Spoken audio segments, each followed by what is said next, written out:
Good afternoon, everyone. Thank you for coming. I'm Nikki Jonah. I work at Counterpoints Arts. I'm the creative producer, or one of the creative producers for the PopChange program. So a little bit about Counterpoints Arts, for those of you that don't know us. We're a national organization in the fields of arts, migration, and cultural change. Our mission is to support and produce the arts by and about migrants and refugees, seeking to ensure that their contributions are recognized and welcomed within British arts, history, and culture. And central to our mission is our belief that arts can inspire social change and enhance inclusion and cultural integration of migrants and refugees. The PopChange program is coming up to, it's about 3 years now.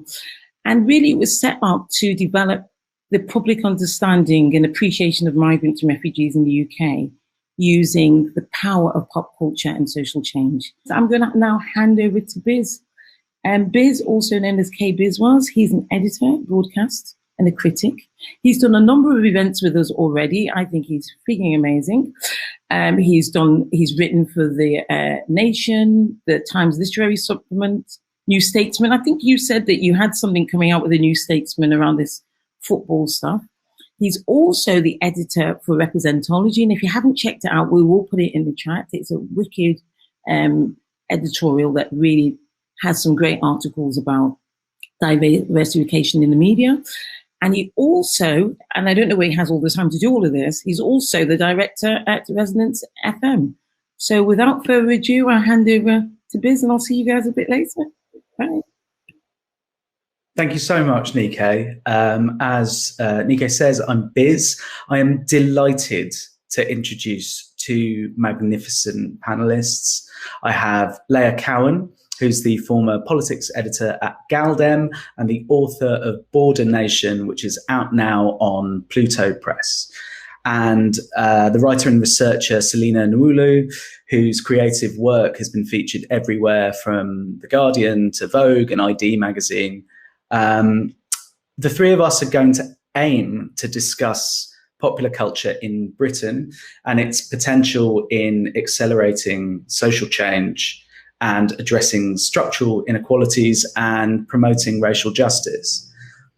Communities of colour often feel locked out of elite political and social circles and see culture as a site of expression.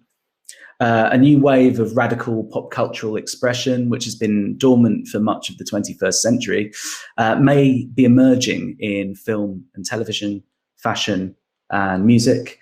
But what influence will this have in Britain for those interested in achieving racial justice? As Nikki mentioned, if you have questions for the panelists, please leave them in the chat box. So I thought we'd start with a question around the current moment, which is popular culture seems to often open the door to those public conversations in Britain about race and racism. We've seen recently the England footballers taking the knee at the European Championships.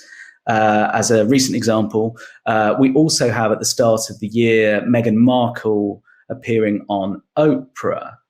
Are these public conversations around race and racism able to be nuanced? Or will those fighting for racial justice always be on the back foot? I'd like to ask the panelists that.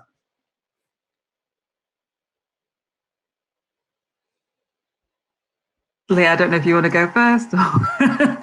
Okay, thank you. Hi. Yeah, I mean, I think that the conversation certainly has moved. I was thinking about, just how we're framing conversations now. And even 10 years ago, we couldn't say things like whiteness or white privilege or white supremacy. And so I do think that it's important to acknowledge the distance that we've kind of traveled. But I do think that it is missing nuance. And I do think that we're only just starting to even talk about this idea of action and reparation as opposed to the kind of piecemeal diversity and inclusivity schemes, which, all have a place, but don't necessarily speak on a kind of systemic level. And, thinking about things around the football and all the rest of it, I think that racism within football is not a new thing. I would personally still feel very uncomfortable going to a football match But I do think that the attention that it's been given is perhaps a little new, but I still don't think the conversation is including the wider context, which enables people to feel they're able to disregard what taking a knee means, that you know, is that where people are able to boo at football players, and obviously when, you know, missed, you know, a penalty, the racist backlash. You know, I think that what has been discussed is the kind of the surface level of it, that the name calling is wrong, as opposed to the bigger systemic context where these things can happen, these words are available, these actions are available with impunity. Yeah, kind of completely echo what Selina said. I think it's very evident from the kind of policy level response. I think there was something I saw in the news about Boris Johnson saying that, you know, racists are going to be banned from football matches or whatever, or people who are tweeting racist things. And I was kind of speaking to some friends about this in a very tongue-in-cheek way, to be clear, kind of saying, well, no, I'd rather they stayed at the football matches because then we know where they are and I can just stay away. Obviously, that's not how it works. But it really shows us that there's no real impulse to address the kind of structural issues and inequalities that underpin a scenario where we get, you know, this vast swathe of racism being directed at these three athletes who were performing. And instead, these really piecemeal, very performative gestures of like, yeah, we'll ban you from attending a football match, as if that's going to actually address the issue in front of us in any kind of meaningful way. But more kind of broadly, I think that pop culture is actually very well placed to hold a mirror up to the inequality in society, as well as to imagine and reimagine different realities. And I just wanted to kind of name check a few examples. I think in the past 5 years, we've seen things like, you know, Small Axe, Steve McQueen's 5-part TV series, which explores the lives of West Indian communities in London, and Michaela Cole's I May Destroy You, which is this very painful but vital representation of sexual violence as experienced by a survivor. We've seen films like Parasite and Get Out, which pose these really unflinching critiques of inequality along lines of class and race. Of course, you know, we couldn't forget Black Panther, the first kind of big budget superhero movie with a Black hero and director and majority Black cast. And then, you know, in films like music, we've seen releases like WAP by Cardi B and Megan Thee Stallion, which provides this kind of really joyful, unapologetic, sex-positive celebration of freedom and enjoyment and self-determination. All of these different pieces of work really did spark discussions about race and racism and how it intersects with gender and class and different sites of oppression in different ways. And I think these different formats and approaches, including things like football, including things like, you know, interest around celebrity royals, if that's your bag, allows for these different entry points into the discussion, which is really important. I think that's a positive thing. For me, though, this is part of a larger struggle. It's not the most kind of radical or change-making aspect of that struggle, but it is part of it. And I don't think we can be kind of puritanical about what change is. It does mean something to have the type of artistic expression being celebrated in the mainstream that I've just mentioned, and to have athletes like Marcus Rashford being celebrated in the mainstream for a temporary period of time, right, in a very conditional way. The trick is to not kind of load it with meaning beyond the fact that these pieces of work and these, you know, athletes and creatives and individuals are brilliant, they exist and they're out there, but our work continues. Our work, our kind of social justice work to make change and build the world we want to see continues nonetheless. Thanks both for perfectly setting the scene. Now, the three of us are speaking just over a year after the Black Lives Matter protests in the aftermath of George Floyd's murder in America and its translation over the Atlantic to Britain. How are we to understand the entertainment industry's support of Black Lives Matter in this modern setting? As I'm sure most of the audience know, Black Lives Matter as a movement predates the murder of George Floyd by several years. And as a number of us have argued in the past, it is a continuation of a long-standing civil rights struggle that's been going on for decades, some would argue centuries, in the United States. So why is it now that the entertainment industry sees itself able to support BLM? And can we be heartened by these cultural gestures, or is there a risk of commodification?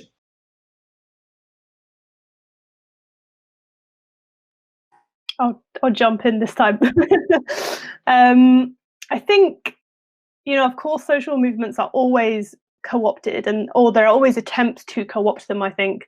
And we only have to look at how something like, feminist discourse broadly has been taken on by capitalism, through these attempts to tell women to lean in the boardroom, to get ahead, the best revenge is your paper, all that kind of business. It's not really about meaningful social change. It's about adopting the language and the affect of social justice for the benefit of, in this example, business. And we could kind of make the same comparisons around things like BLM and things like Pride. We see companies like the Home Office with their rainbow profile pictures on Twitter while they're continuing to deport people who are fleeing persecution because of their sexuality or their gender identity, and persecution based on laws that Britain put in place during colonialism, by the way. So we have to be very kind of skeptical, I think, of these shows of support, whatever industry or kind of sector they're coming from, and actually interrogate, are they actually underpinned by anything real? Yeah, I completely agree, and I think too also just link that.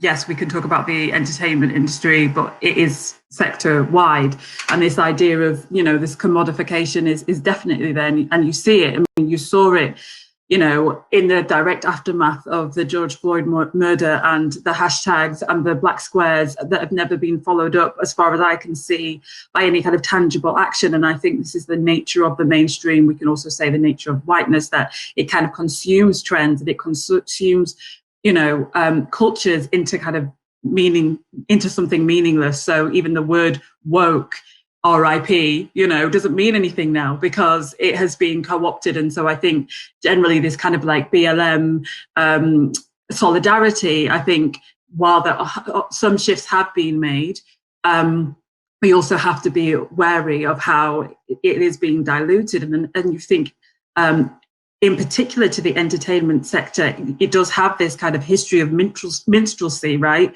So, Black and brown people can be visible at the front of the stage as long as you entertain us, as long as you are palatable. And so, again, when we're seeing these shifts, is it meaningful change? Is it a specific kind of Blackness that is becoming acceptable?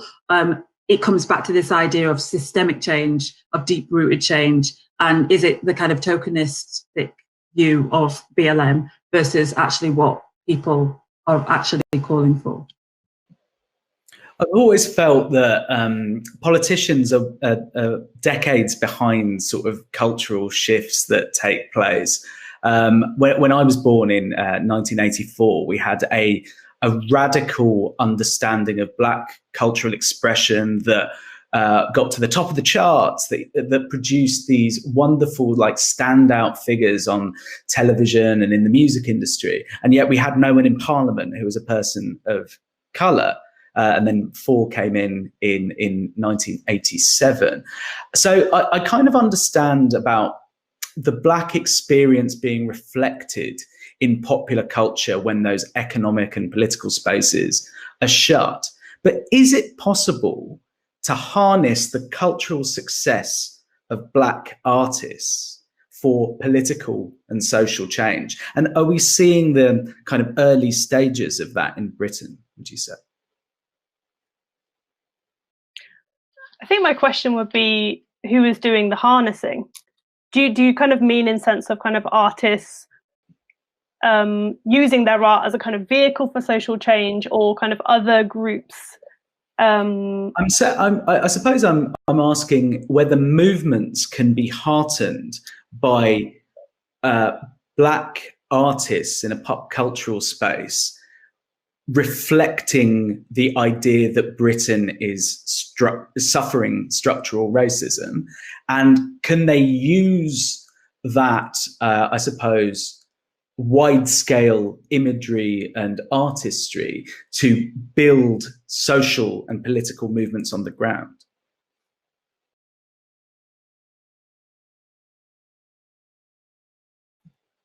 Because I'd argue, let's say something like Stormzy's presence at the Brit Awards, having a go at the government, wasn't an act in and of itself. It was something that the movement, this activist movement, took to heart. It was something that gave them, I think, more confidence to continue.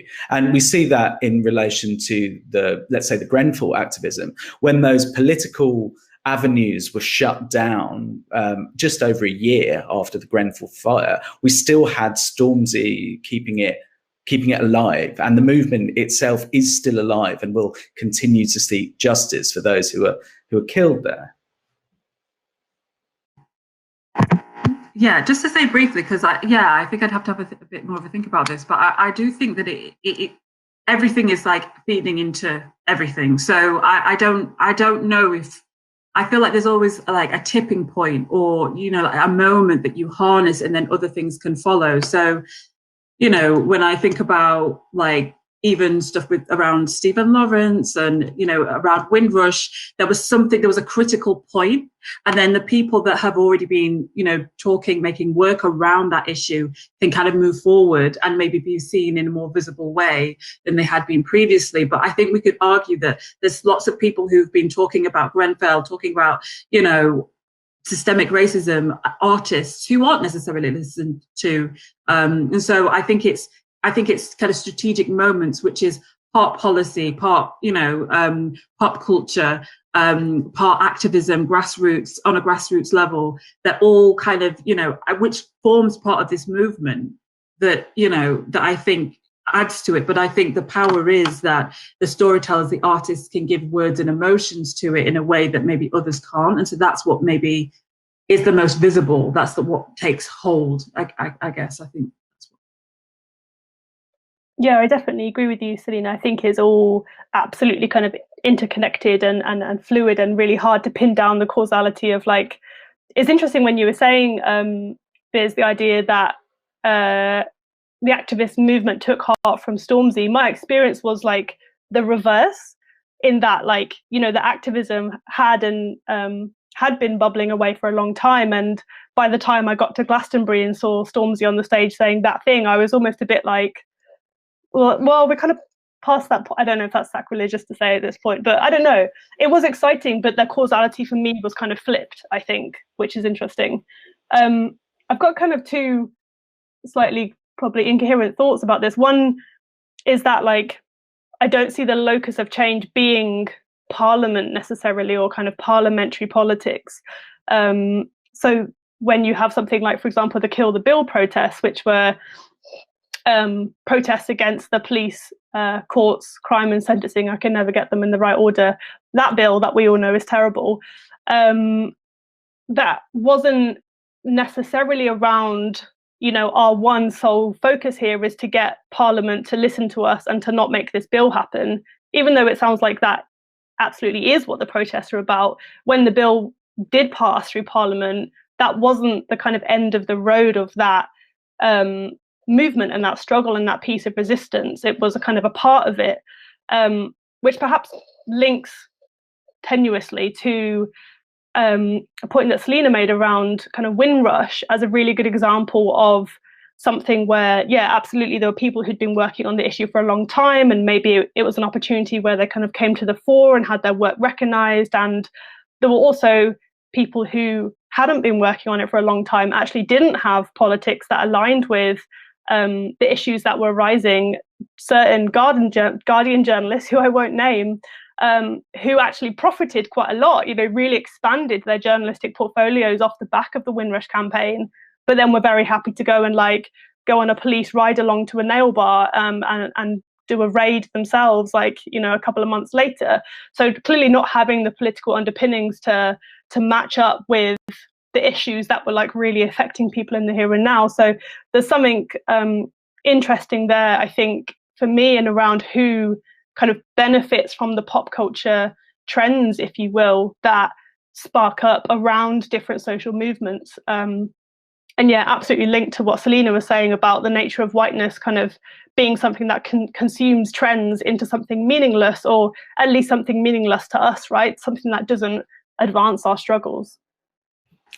Yeah, Yes. if I could I just respond to that? Because I think that's such an important point, and I think that's something I've definitely, seen, I felt affected by as somebody who, creates art and writes on social justice, climate justice, and you want as many people to be writing about it as possible. But I do think it's very interesting that people who already have that platform, so that whatever they say, whenever they decide to say it, is taken up, and they are then the first to be writing about it, when actually those that don't have that social cultural capital, who have been just slogging away in the back, are not necessarily seen. And actually those of us who have been slogging away at the back have been developing the nuance and trying to also reflect respectfully, if there are experiences that aren't ours, this message, which is then steamrolled over somebody who then thinks it's an interesting thing to take up for while it's popular and then leaves it. And how does that take away from the larger message, from the larger work that we're trying to do? It can be actually. There's so many brilliant points that the panelists are coming out with. If you're watching this and you would like to leave questions in the chat box for them, we'll come to them later in our conversation. I do want to pick up on something that Selina has said. So at the start of this year, Selina did a lot of research on work within the cultural and creative industries, and that collaboration between the racial justice and the arts sector. And what you uncovered were issues around underfunding of Black cultural expression, gatekeeping, knowledge extraction. I was wondering if you could just tell the audience a bit about what you found as the barriers between the arts sector working with the racial justice. Sure, and I think what was the most kind of interesting or new thing about this piece of work was the context, because actually the people that I spoke to and the things that they said about their experiences with working with cultural and predominantly white institutions was very much stuff that they could have been saying 5, 10, 20, 30, 40 years ago. So, this stuff around lack of acknowledgement of historical and institutional power, and that being very damaging, again, is something that we've experienced long before now. But I think what was the kind of the turning point, or the interesting thing that people were reflecting back to me, was this sense of, but now, in this kind of like BLM moment, being heightened anyway, there is an opportunity for us to name it in a way that we haven't previously. And so there was hope in that this could maybe be pushed forward, because, the kind of barriers were long established, the gatekeeping, the knowledge extraction, the power dynamics between, a smaller grassroots organization and an established cultural organization, and actually being taken up again for being popular and then discarded with no provision of care. And so it's been quite superficial. And then when people start to speak back or say something isn't right, there being a punitive culture where they are kind of not, where there may be, they don't get the opportunity to finish the work, do the work again, or are, walk away with a reputation of being difficult. So I think they were kind of the very, they were the barriers. But I think the hope was that, now people are starting to reckon with that. How can that now change these relationships? How can we name the fact that, where have these white institutions, cultural institutions, got this power to begin with? Why are they calling all the shots in the first place?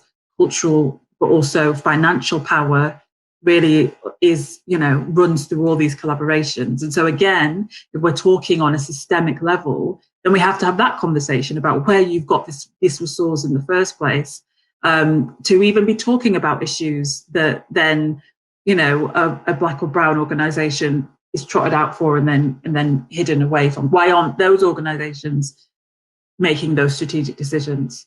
So it's a brilliant piece of research, and it's been dropped into the chat box, a link to that full report.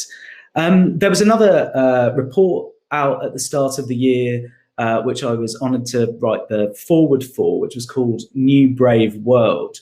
And Leah was one of the contributors who wrote a fantastic essay on Bridgerton and the idea of period dramas, the potential for it to be a place where the Black feminist imagination can find itself.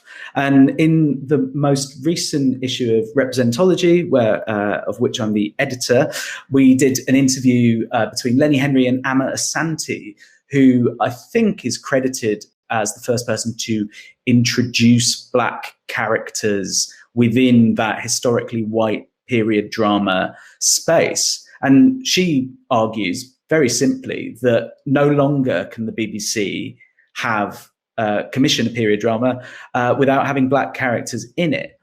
And I wanted Leah to possibly kind of explore the themes within her essay in New Brave World, which I'm sure someone will drop in the chat.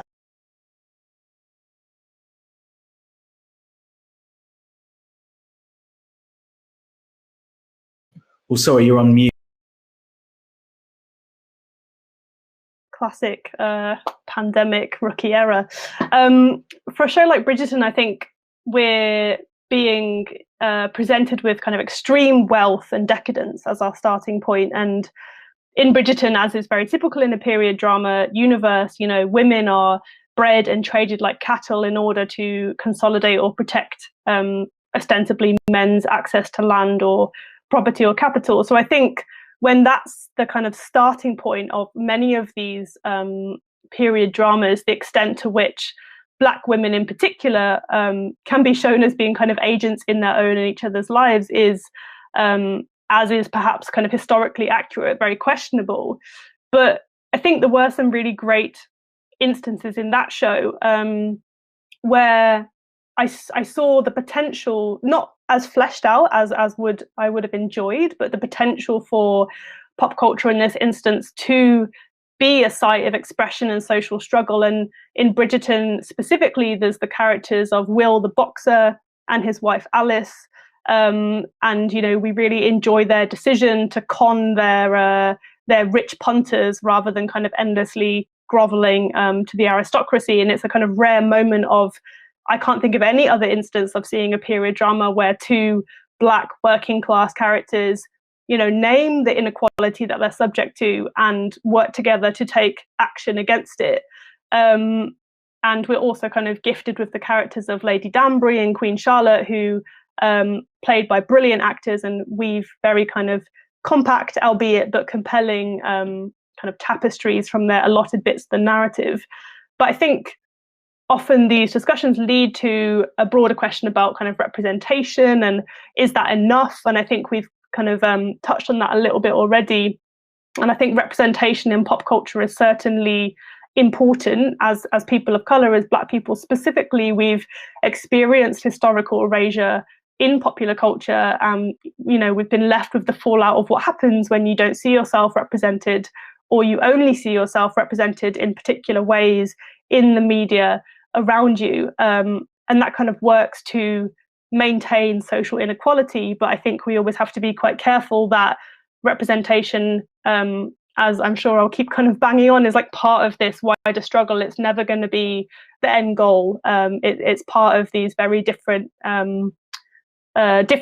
approaches and divergent tactics that we can take to kind of move towards a different world that we want to be in.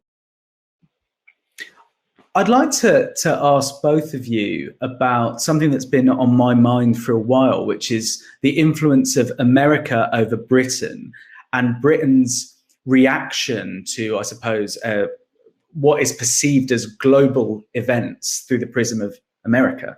So it feels that there's a degree of US influence over the UK response to George Floyd's murder. And in my opinion, it seems to be a watering down from those calls in the US for structural upheaval in terms of racial justice. And over here, as Leah's pointed out before, almost that it seems to be more calls for representation. And certainly what I've seen is a lot of institutions have been scared by something that they don't understand, which is a historic call for racial justice. And their response to it is saying, well, superficially, we want more Black and Asian people to be present. Is that a fair reading, or have I got this wrong?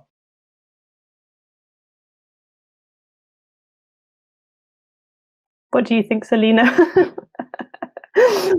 Thanks. Sorry, can you say that last bit again?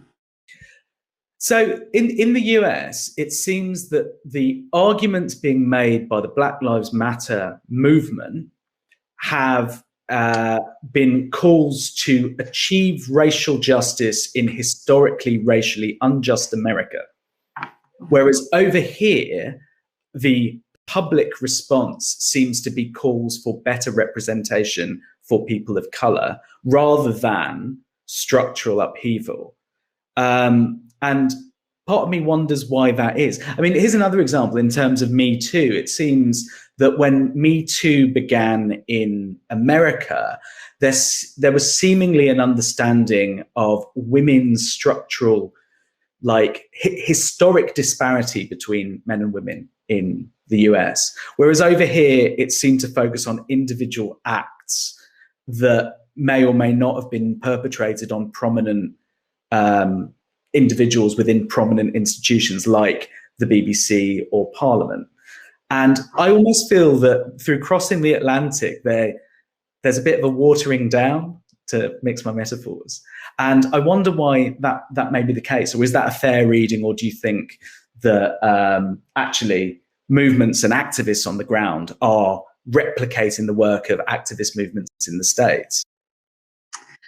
Yeah, I mean, I think to go back to the kind of George Floyd murder and BLM, you know, the fact that it kind of, you know, then sent shockwaves to this country, but also globally, was kind of bittersweet, because obviously we want as much attention on these issues as possible, but it kind of eclipses everything that activists, you know, have been saying for how many years here. And it's very easy to conflate the US experience with the UK and global Black experience. And actually that's part of the kind of racist ideology, that we're kind of all the same and our experiences are all the same. And so for me, it was kind of like, why is it taking this? And I think that's a whole other conversation of why it took that moment to kind of like open the door to more of these conversations, because it, you know, decades of resistance, decades of dissent in the UK, kind of ignored for this moment. And I think it's all too easy to look to the US, which is far more, you know, explicit, not without problems, but about its racial history, and it's, you know, living live now. And actually, you know, it's part of the Britishness to be, you know, very subtle and underhand about race and even name it. So it's easy to name and point to the loud thing than the insidious nature of what happens here. And so I think that, and it's also easy to absolve, you know, from a UK context, to absolve yourself of the insidious nature of racism here, when there's something as loud and as horrifying as what happened to George Floyd and countless others. So I think that's part of it. It's an absolving of, well, it's not that bad here, and let's look to the US, and yes, we can talk, but in this watered down way. I also think that, you know, yeah, it is about kind of token like gestures and things to change, because what structural racism and understanding it requires is to bring down the entire house. And nobody wants to do that. Nobody wants to ask those questions. People don't realize that racial injustice is an emotional issue. And I think that's what's been interesting about more people kind of, you know, getting interested in it, like it's some kind of, you know, interesting talking point. And they're not ready for the fact that this is an emotional thing. It literally shapes how I live, how you live, how everybody lives. And so are you ready for that? And actually people aren't, which is why it's easier to talk about these little changes on the surface of things than to actually do the deep digging that this really.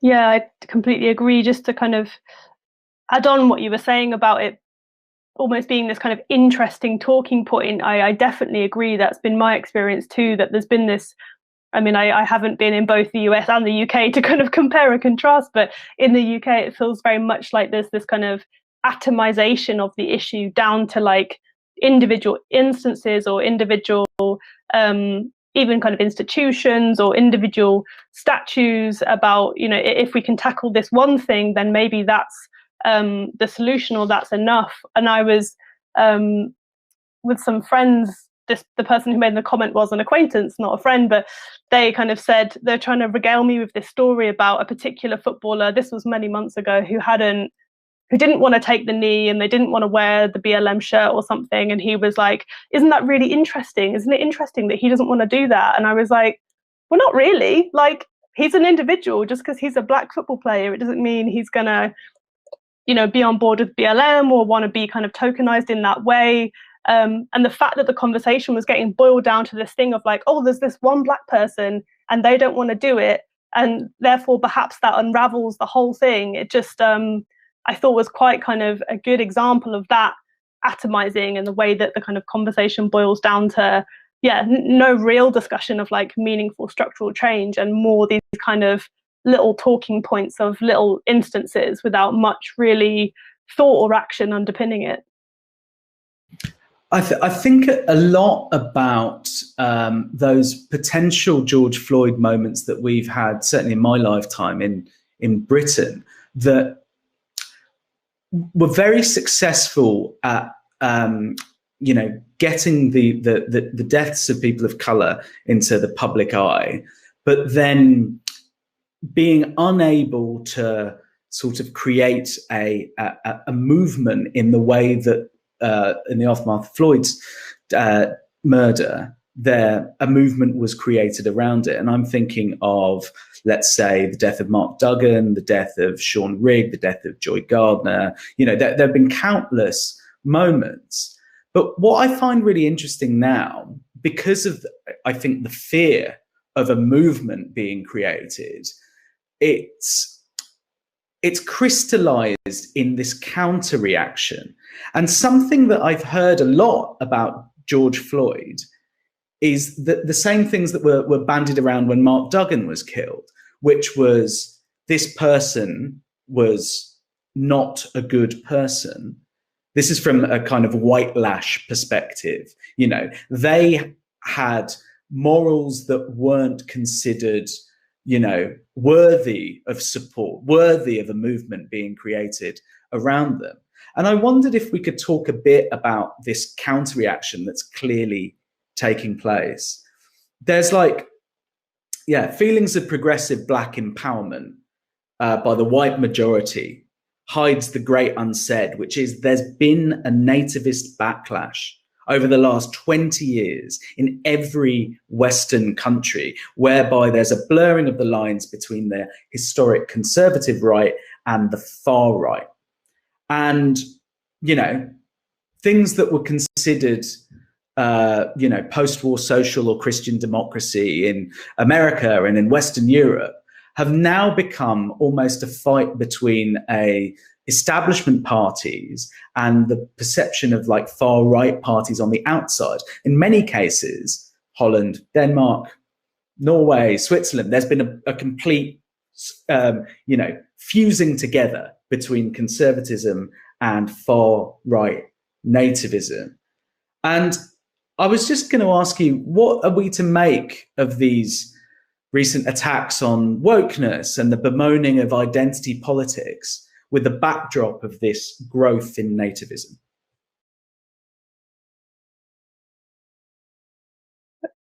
Thanks, Selina.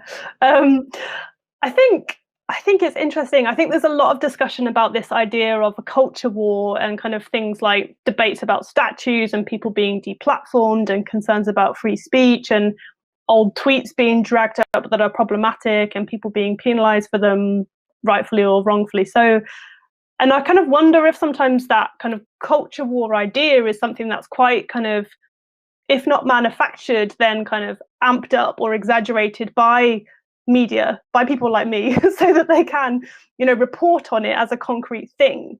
I think we can kind of consider how wide-ranging the kind of supposed culture war actually is. Is it a debate between two kind of opposing but relatively small segments of society, and then actually the majority of people there might not be the people in power or the people in parliament, but the majority of people are kind of in between those points, but maybe have a range of views on different issues which are quite changeable and not kind of locked in this battle.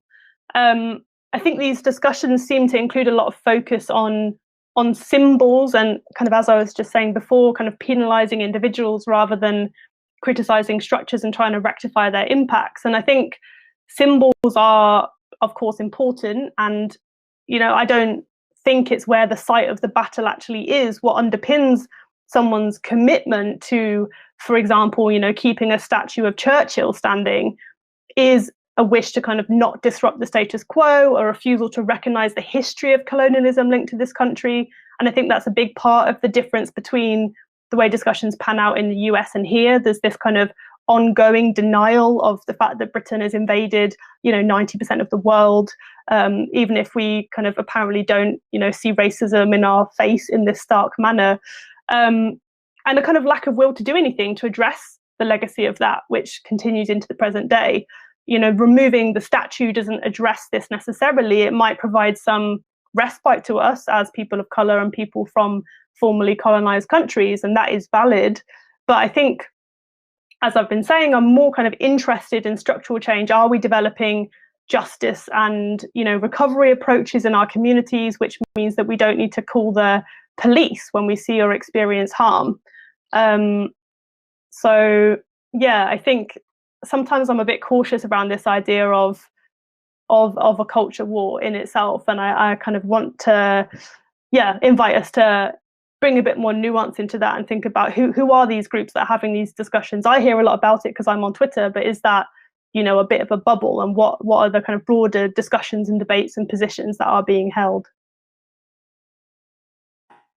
Yeah, for sure. And I also just think, you know, for me, when you say that, I think about this kind of attack on wokeness. What does that even mean? Again, this idea that this is being made meaningless. And, you know, what I can understand of it is, you know, the backlash that has come when people have been given more of a platform to speak about race, and the backlash of being called a snowflake, or that that's not true, and all the rest of it. And I think, you know, we have to understand and remember that this is also part of the racist ideology, right? That we are not to be believed.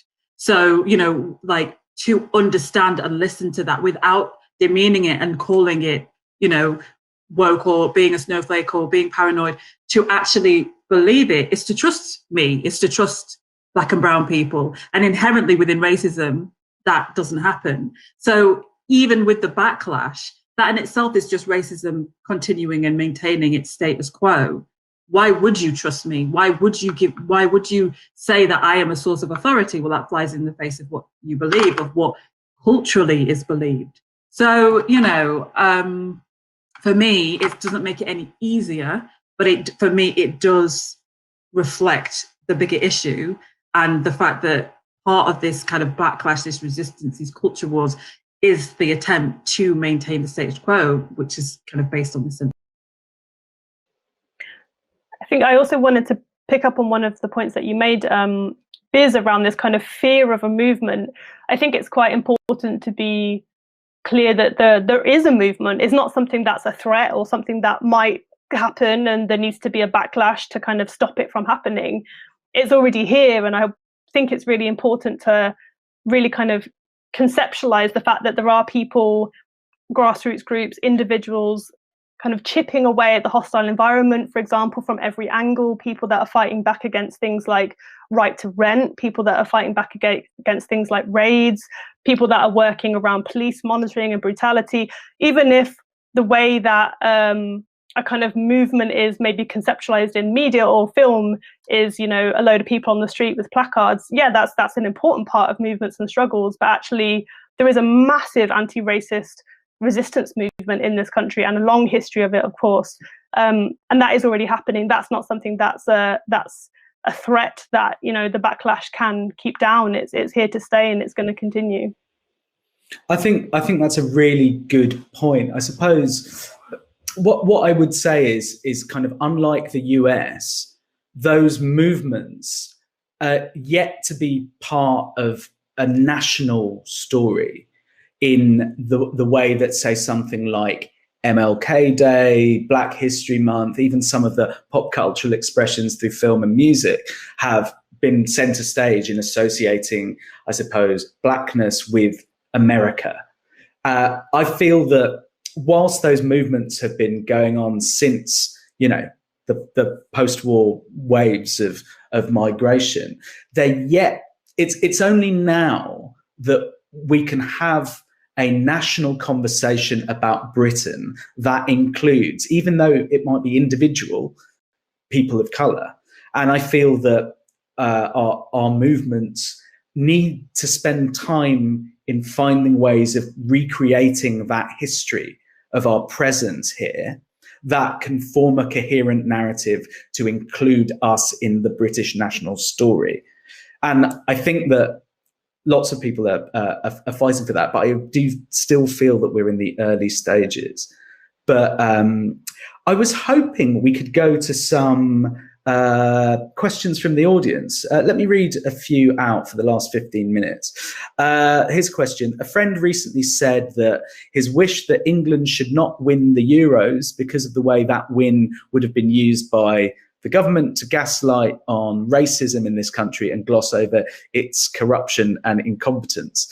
I mean, it's a statement, but we can turn it into a question, which is, I suppose, the response that we've seen from the England football team has been more positive from I suppose, a multicultural perspective than we would have hoped for in previous years, in part pushing back against that government narrative that, like, I don't really know what I'm trying to say here. What I'm trying to say is we were quite heartened by the reactions from the murals in Manchester, I suppose, solidarity between a multiracial England team. And it almost goes against this government's denial of structural racism, as we've seen in, say, the Sewell report,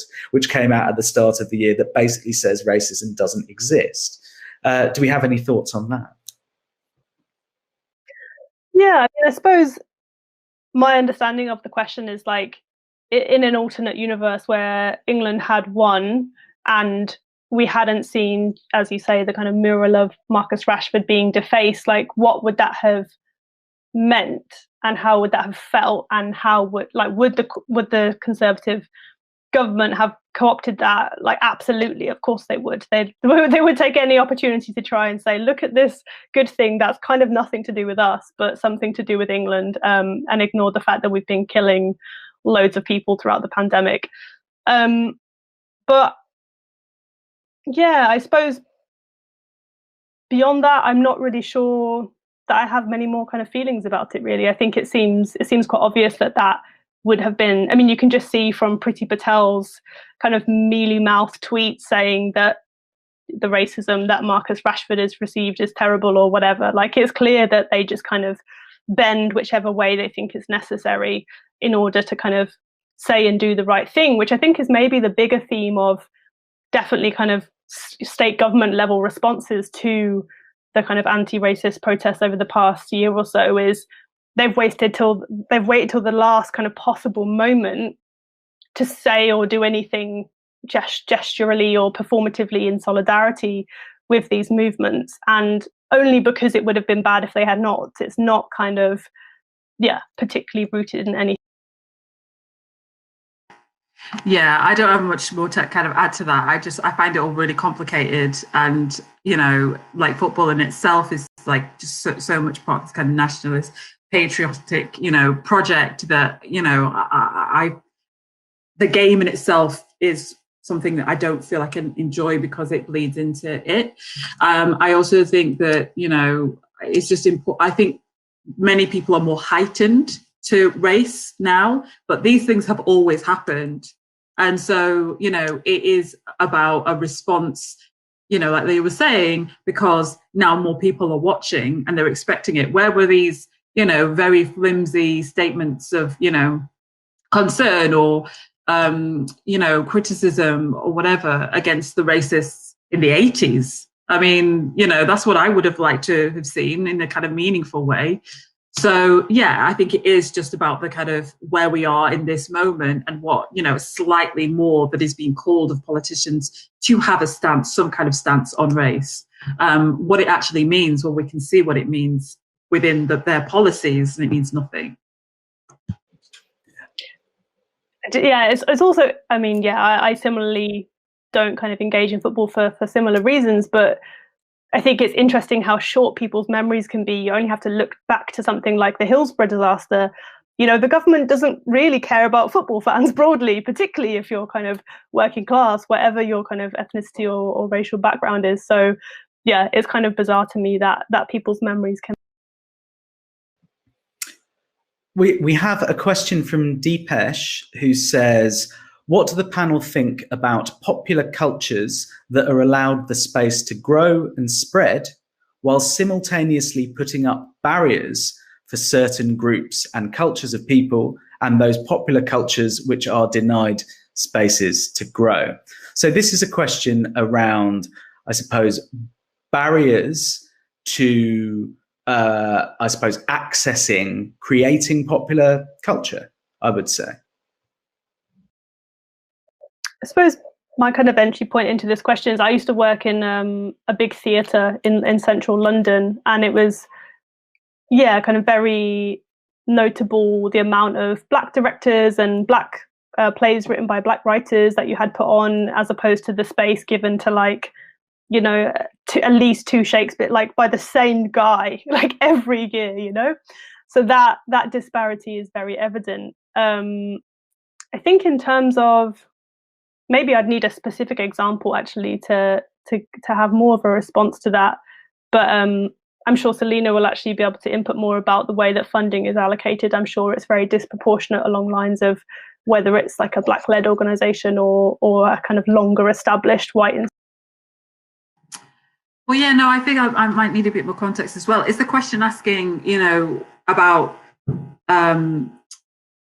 you know, there's sometimes there are kind of Black only spaces or POC only spaces, and whether that's a good thing? Am I understanding that correctly, or is there something? I suppose that, but yeah, if the question asker can contextualize, that would be fantastic.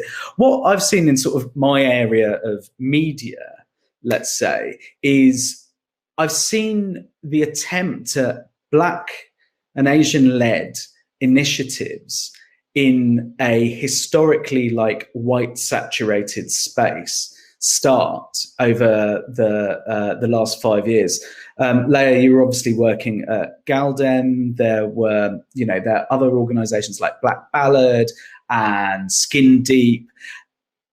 I feel that there is an opportunity at this stage in, I suppose, communities of colours being in Britain that was kind of ruthlessly denied in the last decades of the 20th century. I think attempts at creating radical and popular Black-led and POC-led media, a lot of them suffered from, again, the things that Selina points out, which is like underfunding and gatekeeping from a lot of the people who would have given grants and things. And I feel that now there's at least a conversation is happening. I'm not going to put too much of a positive gloss on, but I do think that Black-led cultural spaces are now part of the cultural firmament in a way that they haven't been in the past.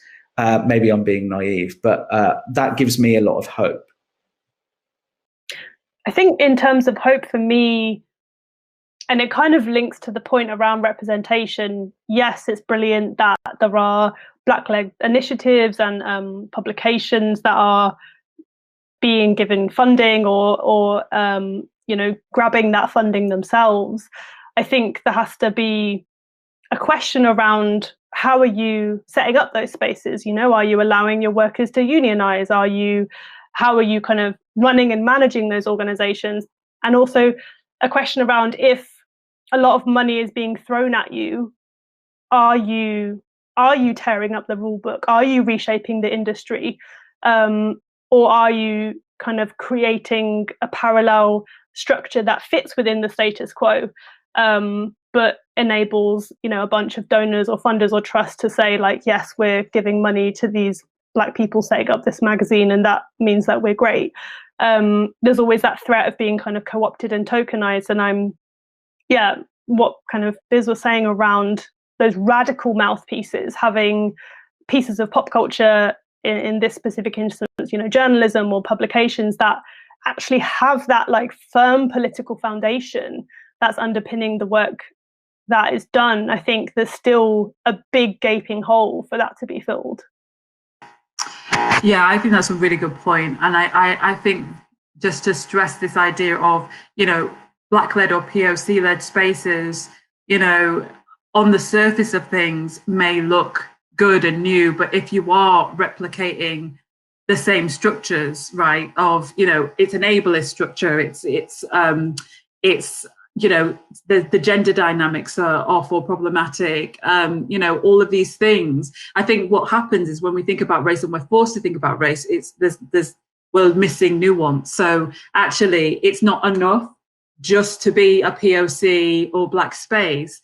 It's the building on Leah's point. It's the dismantling of these capitalist racist structures. So if it's exactly the same, but just with a POC face on it, then, you know, how much progress is it? I also think that to go back to the funding structures and the power dynamics within it, where people are getting the funding from is really important, because it also then shapes what that POC space can do. And actually, if a funder is saying what we want is for you to do X, Y, Z, it may not actually fit with the Black or POC-led space agenda and the work that they actually want to do. And actually what happens is that then they end up pandering to a predominantly white funder. So it seems like it's this really radical progressive space. I have so many times done something which has been not fully what I wanted to do. I've tried to shoehorn what I wanted to do, but actually it was an agenda, it was a brief set by a funder who didn't actually have my experience. So I do think that, you know, it's really important to unpick, you know, beneath the kind of surface level to see what is happening behind the scenes, and who is funding it, and what's the criteria, what is the expectations from what is likely to be a white funder, and actually what is the culture within that space as well. And also the idea that no matter how successful you are in these spaces, you can't run away from racism. I mean, what I found in putting together the first couple of issues of Representology is I'll speak to some of the most successful people. You've got actors like Adrian Lester and TV makers like David Olusoga and journalists like Gary Young. These are the people at the top of their game, and they have experienced racism throughout their career and are willing to talk about it. I'd extend that to, you know, someone as successful as Raheem Sterling in football, who's written very eloquently about the experience of racism that he's felt, to even Saida Varsi, the former chair of the Tory party, who experienced, she was at the top of the tree in the House of Lords as a Conservative and experienced racism. So it's this idea that you can't just be a successful person of color and then racism ends because of your success. No, it's ever present in the stories of the most prominent people of color in this country. And can I just, yeah, go on. Because it's not about us, and it's never been about us. It's about the lens through which we are seen. And that is inescapable. And I think for me, that's the thing of turning the issue on its head. We could be perfect, whatever perfect means. And it's not, it will never be enough, because if somebody is intent and understanding you in a certain way, because that's what we live in, that's what we've been told in every single possible direction within within pop culture, what we see, what we are, you know, when we, you know, what we see when we're not necessarily like conscious, just subconsciously what we're being told is that we are the problem. And so, so even if we are at the top of the tree, I mean, look at Meghan Markle. If we're talking about the epitome of power, she's basically the most perfect, in a very problematic way. She's the most perfect person who isn't white that could enter the royal family, and look at what has happened to her. So it's never been about us, it's how we are seen, and people who aren't willing to update, change, and actually look properly at the. I've got one final quick question for both of you, which is, if you are a young person of colour in the creative industries or wishing to pursue work in culture in Britain, what one bit of advice would you give them? I'm happy to start. I can jump in. I think it's kind of related to what we were just talking about in terms of, you know, it's not enough to have black faces in high places. If you're wanting to work for an organization, or you are working with an organization and they're black led or they're POC led, or you know, that the makeup of their staff is lots of POC, then also take the time to interrogate the kind of values and the politics and the structures of that organization. Don't just take it at face value, excuse the pun, that it's going to be, you know, great just because that person you know, shares an identity with you or is living at a particular site of oppression. It's rare in arts organizations to actually have that kind of radical structure and intent behind the work. Yeah, I mean, I'd also just say from an artistic standpoint, it's like I'd also say that obviously people wanting to make a career out of it is one thing, but I think because again, it's so often not about us, and it's about, you know, just letting that one more palatable person, you know, have their moment a lot of the time, to move your center of approval, if that's the right way of saying it. Like, basically don't wait for that to validate you as an artist or as a creative, because it's rarely about you. And obviously still, you know, to want to make a living, sometimes we feel like we have to put ourselves in these spaces. But I do think being around people with your values, being part of a collective, creating art with people whose opinion you actually care about, whose opinion you actually rate, who actually are invested in you, and not for just some tokenistic, you know, project, I think is really important. I think that took me quite a while to understand. I want to echo that advice and say, yes, you can find like-minded people who want to do the same thing as you. And the most important thing is to remove that financial barrier to access. Meet up with people who want to do the same thing as you. Meet up in places which you can meet for free. Don't create almost like membership networks where you have to give a stipend, you know, because what that will do is that will remove some of the, you know, if we're being honest, some of the most like raw talent within your industry. And that solidarity, certainly amongst people of color in Britain, is essential. And it's best to just remove that financial barrier. This has been a wonderful conversation for the last hour, and we've covered so much ground. I'd like to thank the two panelists, Selina Nwulu and Leah Cowan, and I'm going to hand back to Nikkei. Thank you so much.